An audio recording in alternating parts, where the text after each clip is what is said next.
And then another event na makikita po natin that will take place when the rapture happen, any moment, ay nasa 1 Corinthians 15:50-53, and I read, "Now this I say, brethren, that flesh and blood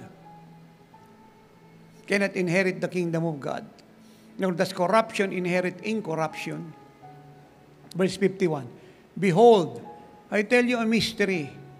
We shall not all sleep, but we shall all be changed. In a moment, in the twinkling of an eye, at the last trumpet, for the trumpet will sound, and the dead will be raised incorruptible, and we shall be changed. For this corruptible, this flesh and blood, this mortal body, must put on incorruption, and this mortal must put on immortality." Ano pa po yung sinasabi po ng 1 Corinthians 15:50-53 na magaganap pag dumating na po ang rapture? We shall all be changed. Changed into what? Changed to have a body, a heavenly glorified body like Jesus. Kasi alam niyo po, ito po mga katawan natin, kahit gaano po tayo ka-healthy, hindi ito pwedeng magmana ng kalangitan. Kasi ito po ay subject for decomposition and decay.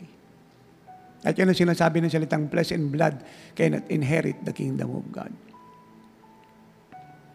Kaya kinakailangan nyo ito po, ating mga katawan ay baguhin. Kaya mula po sa earthly body, siya po ay gagawing heavenly body. Mula po sa mortality, siya po ay gagawing immortal. Mula sa corruptible body, siya po ay gagawing incorruptible. Kung ano po yung naging katawan ng Panginoon nung siya ay nabuhay mula sa mga patay, yun din po ang ating magiging mga katawan. Do you get that? Another thing that will happen, at ito po yung lagi ko pong nire-remind sa inyo, Living Like Jesus Church. Verse 52, "In a moment, in the twinkling of an eye." So, gaano katagal po yung pagbibiling nyo? Ilang second? Wala pa pong half second. Yan po ang rapture. Sa isang kisap mata. In a twinkling of an eye, we will be changed. We will be taken out of this world. We will be translated from here up there. We will be snatched to be with the Lord forever. Now, maaaring kayo magtanong, "Ay tatay, paano po yung suot ko pag nag-rapture?" Ano naman ang suot mo? Ay iiwan mo siya. Hindi mo siya madadala dahil bago na katawan mo. Ito po yung sinasabi ko, hindi para magpatawa, kundi para bigyan po kayo ng specific, simple understanding na siya po ang perfect description po ng lahat ng teaching concerning rapture at eschatology o the end time event. Ang issue po rito, hindi po yung waist mo, yung size mo. Ang issue rito, yung papalitan yung katawan mo.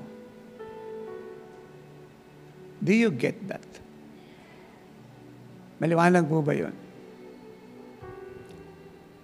Sangayon po sa 1 Corinthians 15:50-53, additional pong events sa tinatalakay natin kanina mula sa Acts 1:9-11, 1 Thessalonians 4:13-18, ang rapture po ay in a moment, in a twinkling of an eye, isang korap. Ayun.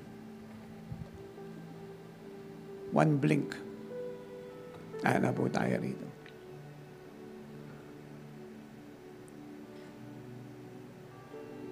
We will be changed.